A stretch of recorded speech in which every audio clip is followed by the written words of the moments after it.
최근 우리 삶의 주변을 돌아보면 교회에 다니는 것이 자랑이 아니라 아주 부끄러움이 되어버리는 것 같습니다. 세상 사람들은 교회와 거리두기로 등을 돌리고 있습니다.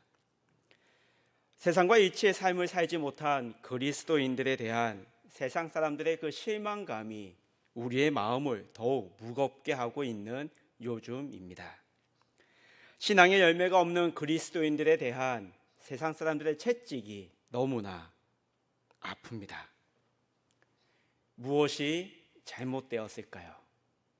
한국 교회가 왜 여기까지 왔을까요? 우리의 모습을 돌이켜 봐야 합니다. 우리들은 어떻게, 무엇부터 나와 교회와 또 우리의 신앙을 다시 세워 오늘 성경 본문 말씀처럼 100배, 60배, 30배의 열매를 맺을 수 있을까요? 오늘 말씀을 통해 길을 찾고자 합니다. 나폴레옹이 유럽 전 지역을 정복하던 시기였습니다. 그 프랑스의 나폴레옹, 그 프랑스 부대가 독일을 정복하고 독일을 지나갔습니다. 독일이 프랑스 군대에 패망을 하였습니다.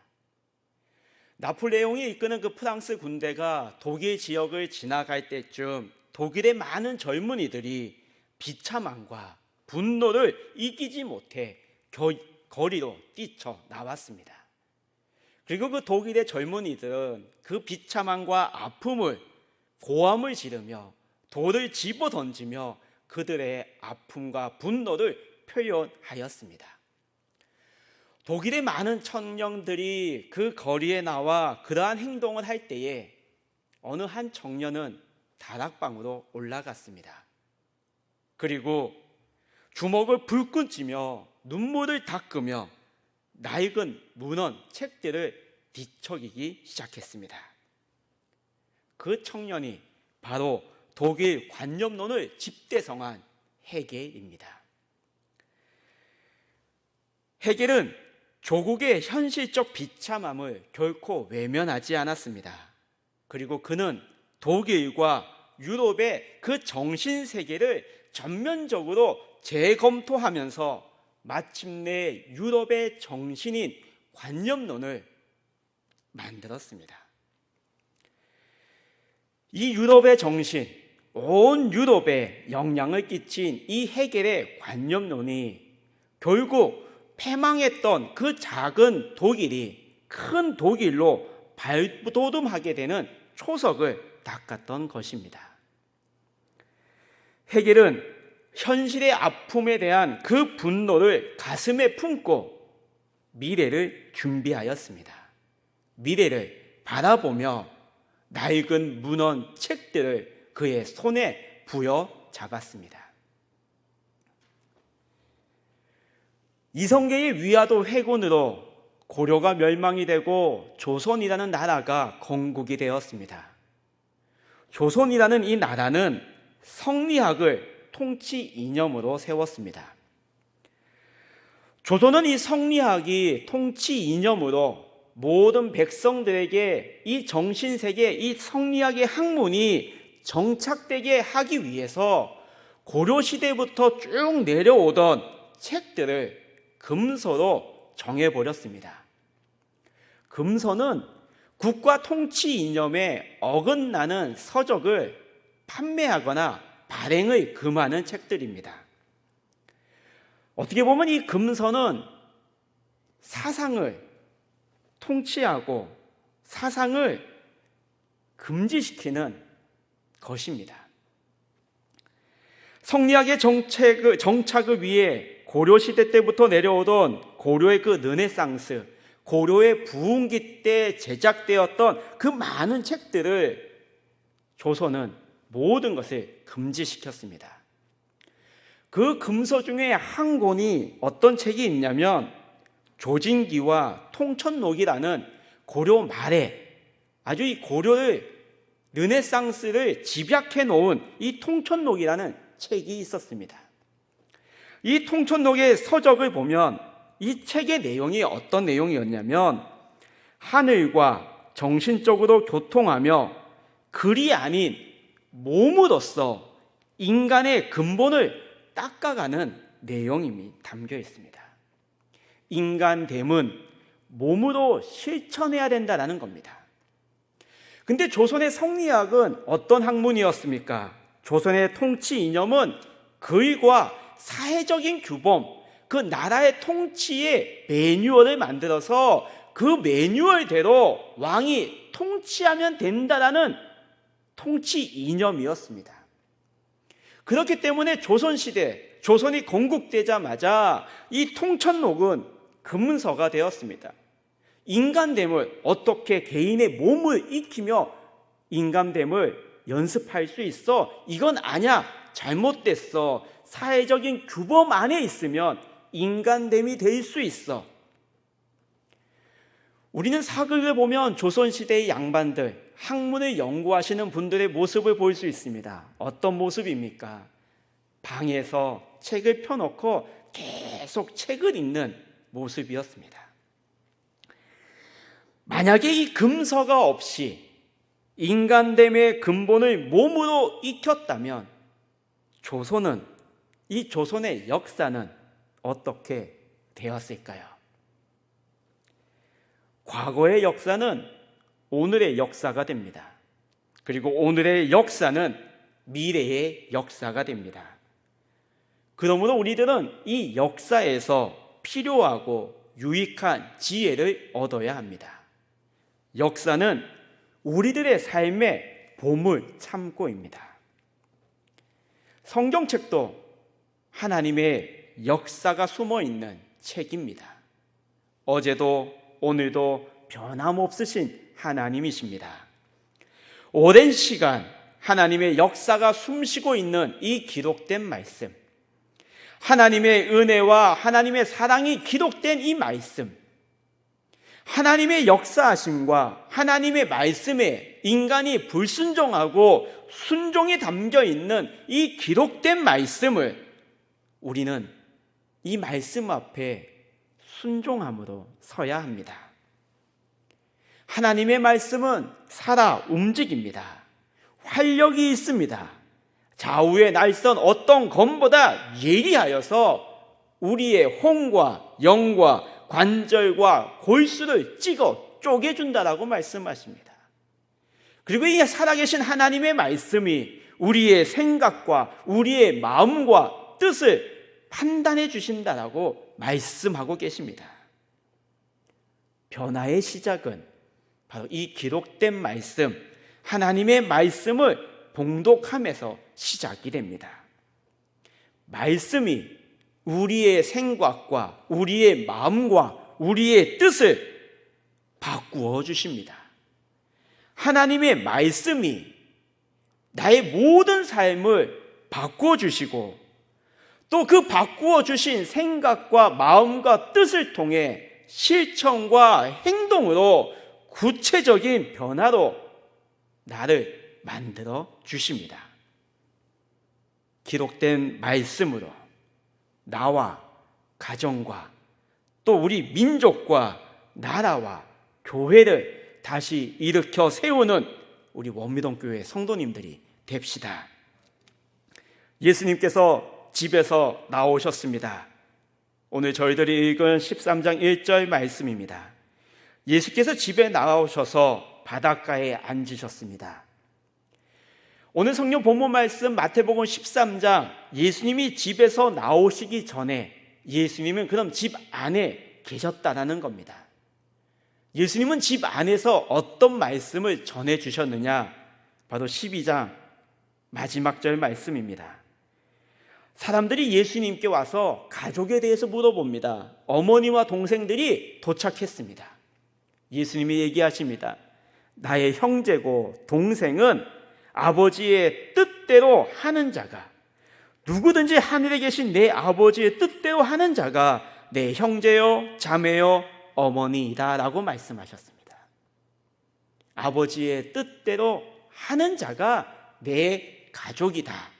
이 말씀을 하시고 예수님께서는 집에 나오셔서 바닷가로 가셨습니다. 예수님이 바닷가에 가자 이스라엘 백성들이 예수님을 따라 그 무리들이 해변에 모였습니다.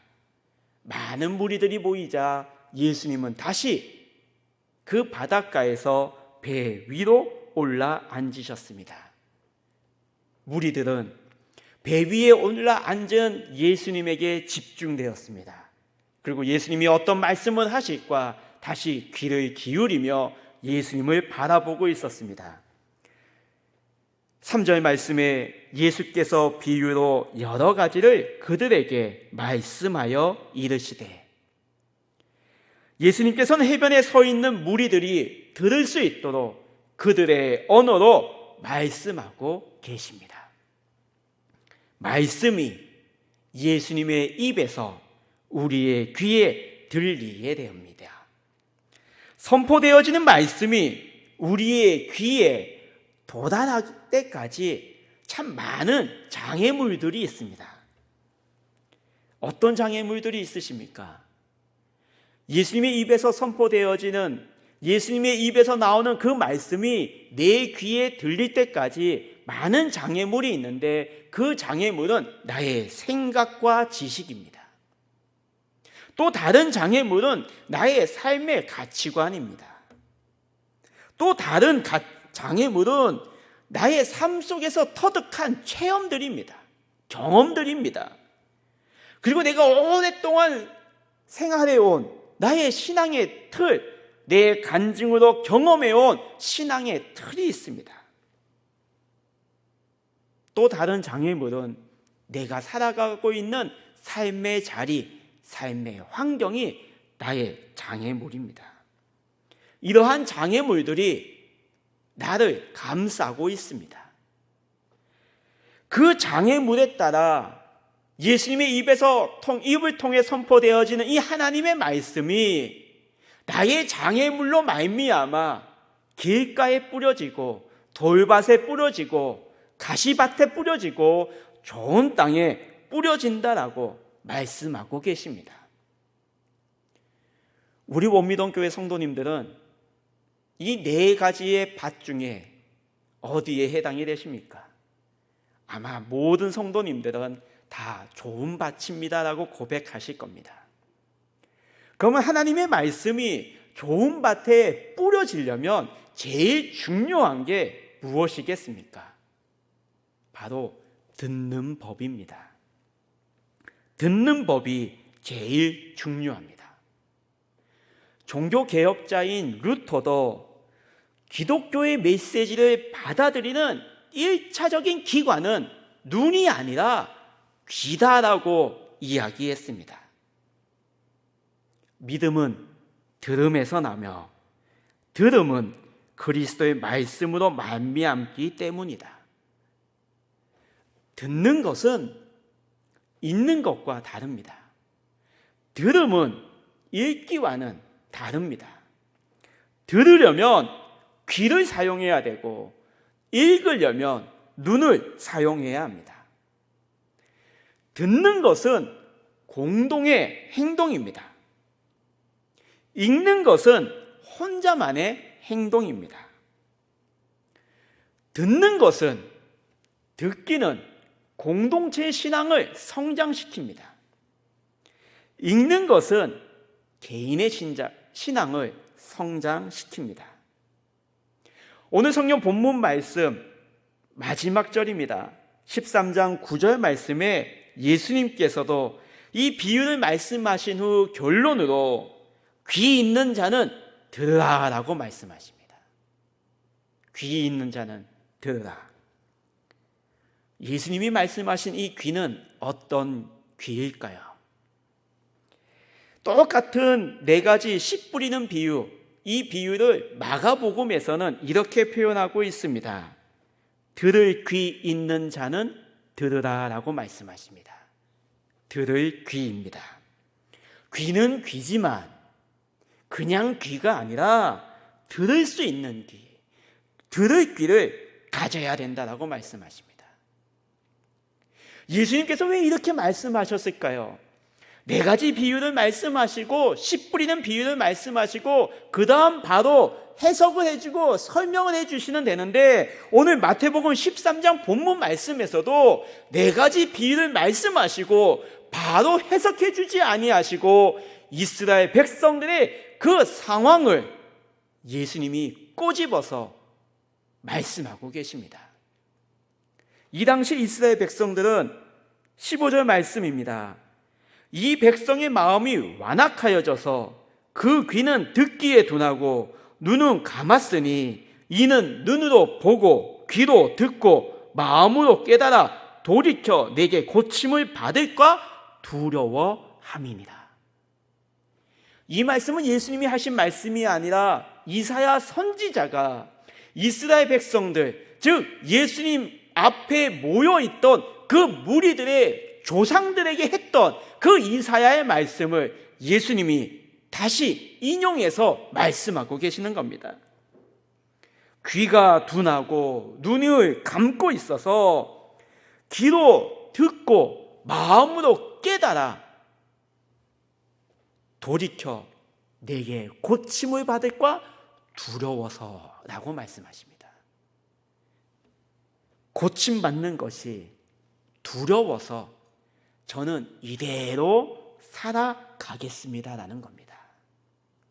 예수님이 계속 말씀을 하셔도 저는 그것이 너무 힘들고 무섭고 두려워서 지금도 신앙생활 잘하고 있으니 그냥 이대로 살아가겠습니다라는 것이 이스라엘 백성들의 마음 상태였다라는 겁니다.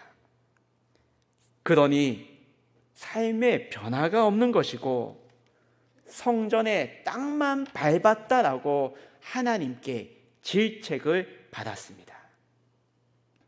귀는 귀였지만 들을 귀가 아니었습니다. 믿음은 들음에서 나고, 반대로 얘기하면 들어야 믿음이 생깁니다.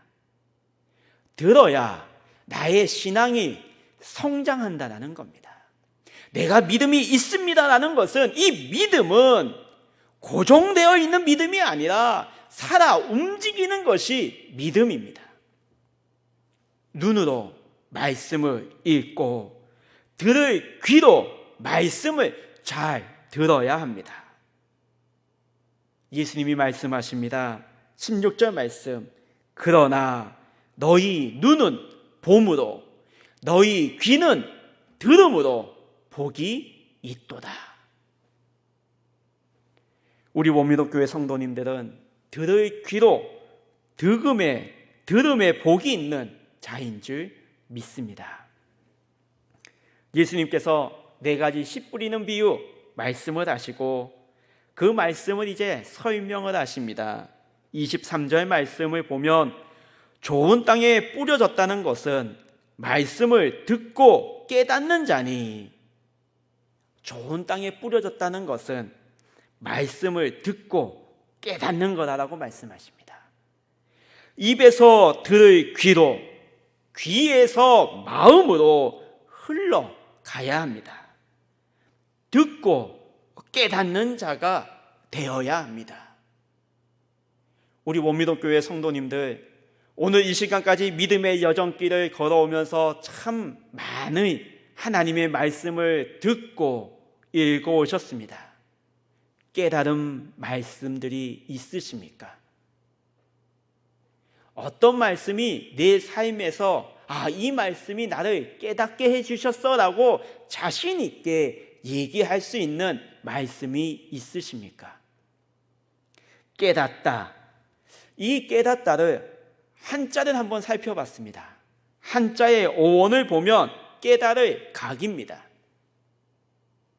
이 깨달을 각을 어원을 풀어보면 이 한자가 형성되어 있는 그 발자취를 살펴보면 하늘과 땅의 조화를 꿰뚫어 보는 것, 하늘과 땅이 서로 엇갈려서 조화를 이루어 생명을 만들고 그 생명을 눈으로 본다라는 것이 깨닫다의 의미입니다.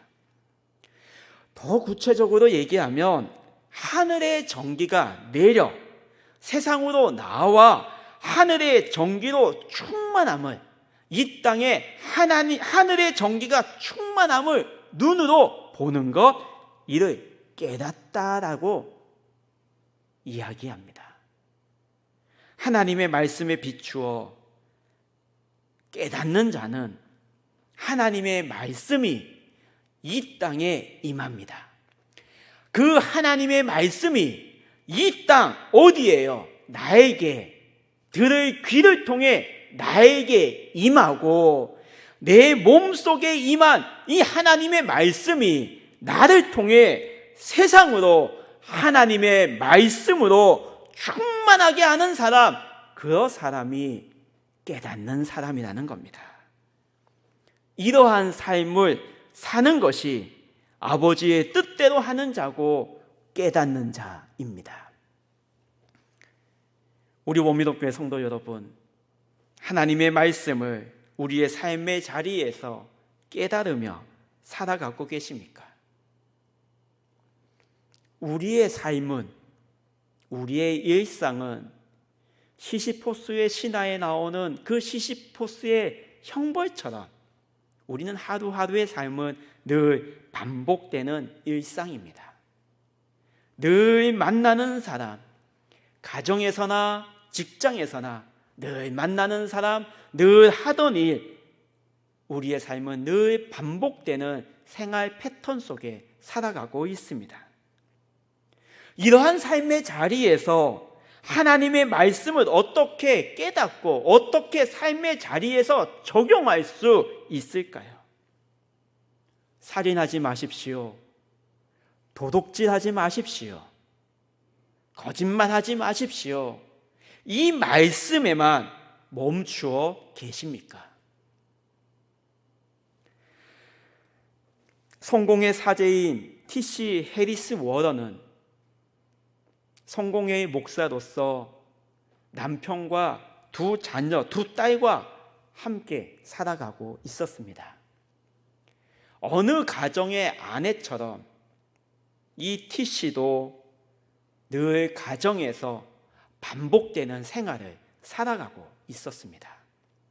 빨래가 쌓이면 빨래를 하고, 식사 시간이 되면 늘 식사 준비를 하고, 또 식사가 끝나면 설거지와 집안 정리를 하며 하루하루 보내고 있었습니다.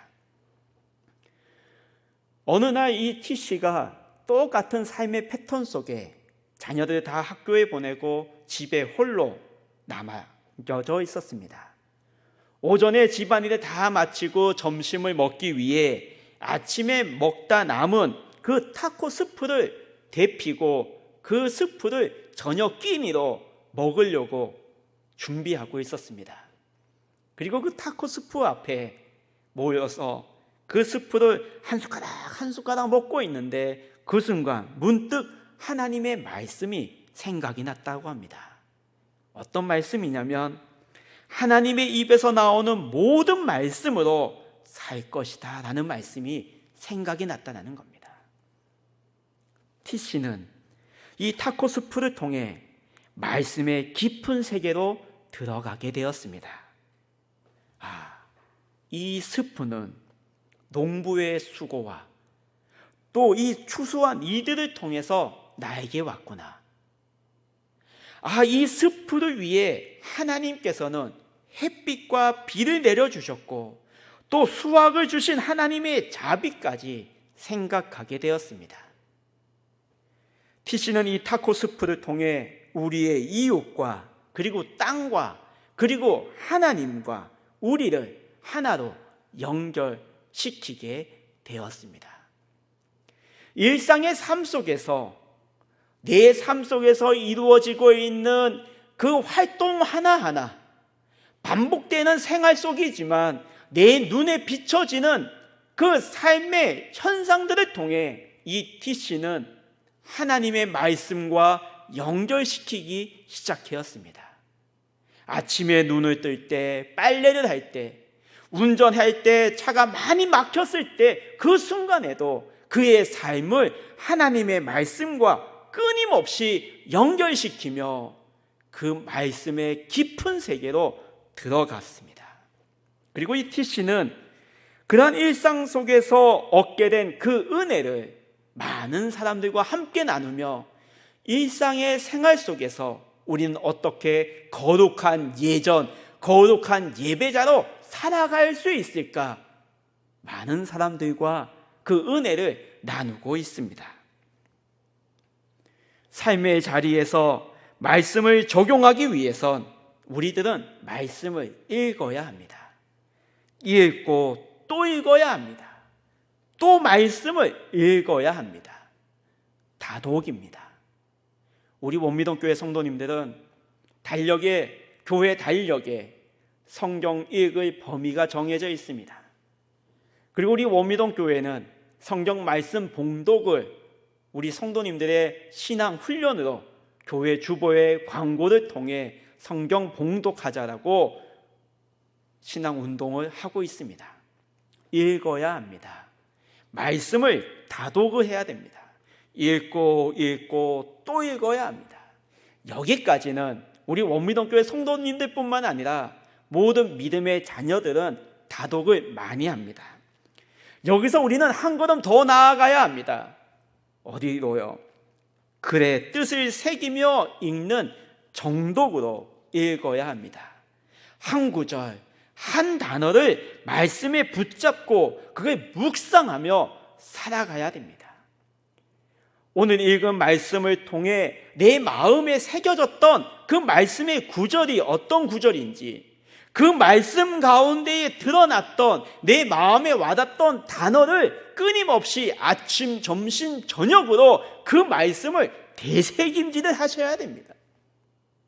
끊임없이 그 말씀의 구절을 되새김질을 하면 할수록 그 말씀의 깨달음이 점점점 깊어지고 그 깨달음이 나의 삶 속에서 나의 삶과 연결이 되어가고 있습니다.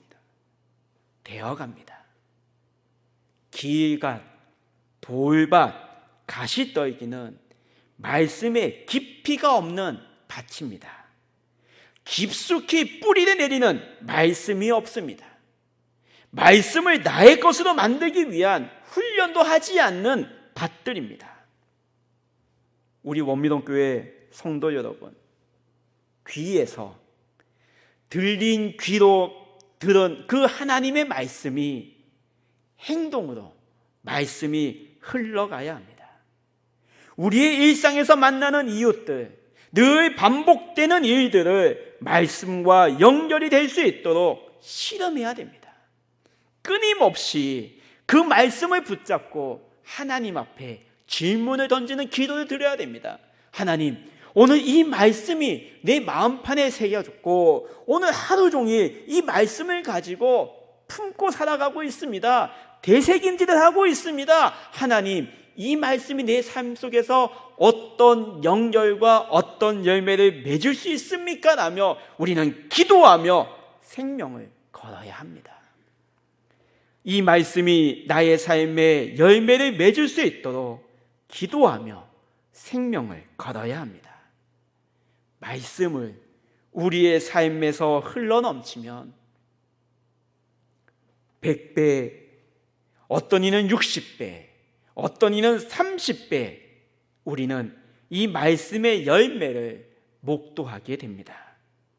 예수님의 입에서 우리의 귀로, 우리의 귀에서 우리의 행동으로 말씀이 흐르는 우리 원미동교회 성도님들이 다 같이 됩시다.